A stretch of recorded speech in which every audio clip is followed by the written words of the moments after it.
In this video, I want to talk about the condition which is called low stomach acid or hypochlorhydria as it is officially called. And this basically means that when we consume food, as it comes through the esophagus, what we should have under healthy conditions is we should have a natural secretion of gastric juices or stomach acid to break that food down so that we can essentially absorb the food properly in the small intestines and beyond, which comes through here.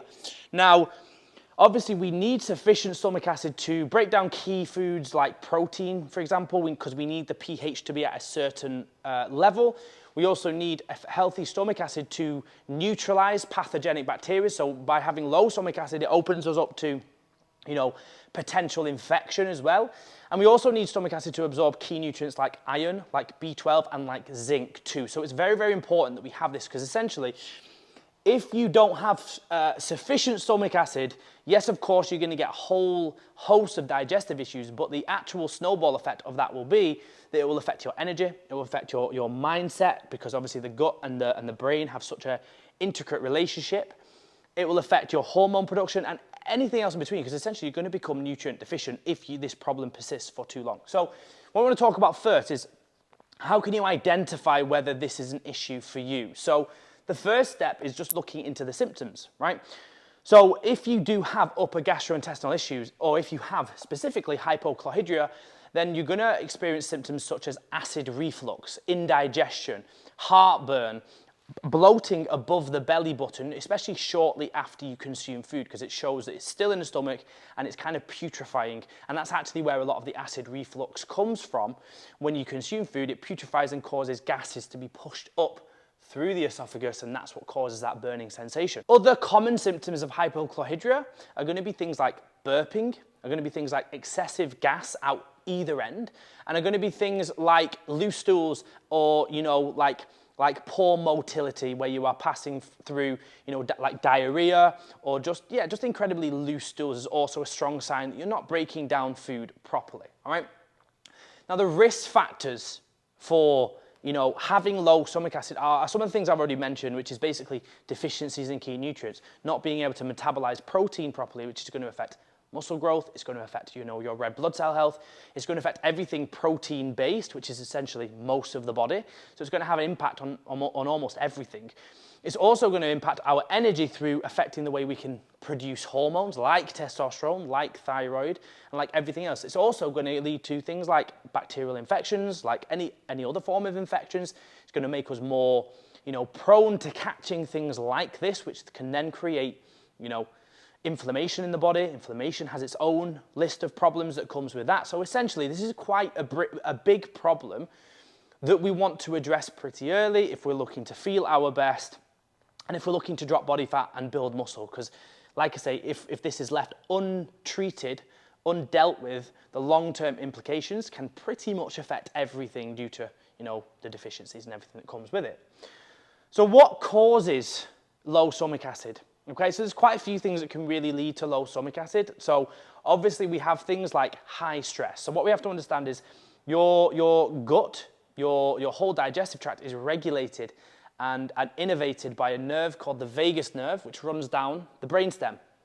Now, the vagus nerve also regulates your autonomic nervous system. So it regulates you from parasympathetic, so rest and digest state, to stress, fight, flight state. So when we're under stress, the vagus nerve basically switches off gut function, switches off stomach acid production, and essentially puts you into fight, flight, because when you're in fight or flight, the priority is to keep you alive, fight or flight. It's not to digest food. So if you're under stress and you live with high levels of stress, and what it's going to do, especially if you're stressed while eating, is it's going to shut down production of acid here.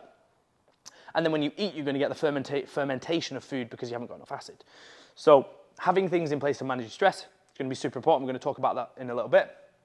Other causes can be medication use. This is really, really common. If you have things like acid reflux, it's really common to take antacids, all right, anti-acid medications like omeprazole, lansoprazole, to help with the acid. And they do help short term. They will shut down that acid in the short term. But actually, because a lot of acid reflux, in fact, most acid reflux is caused by low acid rather than high, what happens is this just prolongs the issue and actually makes it worse down the line. So as part of the way of addressing this problem, we do need to pull out antacid use, but then we also need to have a plan in place to kickstart the natural production of stomach acid. So this is going to be super important. So other causes can be like poor diet, of course, especially if you're having poor diet devoid of nutrients. The lack of nutrients will affect, your ability to produce acid. So I said to you before that we need, that having low acid levels will affect zinc uptake. It 100% will. But then it's kind of a catch-22 because we actually need sufficient zinc to produce stomach acid. So high quality diet will help to provide the right nutrients to firstly reduce the inflammation and allow the stomach to produce acid properly, which happens via the parietal cells in the stomach, but also it will provide the nutrients to actually, produce it from the very foundations too. So that's super important. Just cleaning up your diet. It's probably no surprise that when you have a poor quality diet, you're going to be more prone to digestive issues. Just cleaning up your diet, increasing fiber intake, increasing overall quality is going to massively help with, reducing these symptoms. Alcohol. Massive cause of acid reflux and upper gastrointestinal issues because it creates a lot of inflammation inside the gut. So that's a really important thing to address. Another extremely common cause of hypochlorhydria is actually H. pylori infection or Helicobacteria infection, which is basically an infection that it kind of embeds into your stomach, and because it likes a lower pH environment, it basically shuts down the production of acid so that it can survive longer. So if you find that a lot of the treatments, the usual treatments which we're going to go through in a minute, actually don't work for you, then you may need to take the approach of actually dealing with H. pylori, which is a whole different, video all in itself, and you can drop me a message if you want to go down that route. But for the most part, although H. pylori is very, very common these days, for the most part, we can address it just through doing the steps that we're going to talk about in a minute. All right, so that's what we'll talk about next. How do we actually fix this issue? All right, so we basically need to look at the common causes, and we need to deal with them first and foremost. So the common causes, as we said, are stress. So if we are stressed all the time and we're trying to eat food while we're stressed, we're never going to produce enough stomach acid. So what we need to do is have a good stress management routine in place. A lot of this is going to come through working via that vagus nerve to stimulate a parasympathetic state. If you want to know how to do this, almost every single technique of reducing stress works via the vagus nerve. So breath work, meditation, cold water therapy, all these things help to stimulate the vagus nerve. So this is going to be kind of unique to each person. How do you manage your stress? Is it going to be a hobby? Is it going to be just engaging in social engagements with people that you care for and you enjoy spending time with? That's one way of doing it. Is it going to be meditation? Is it going to be cold therapy?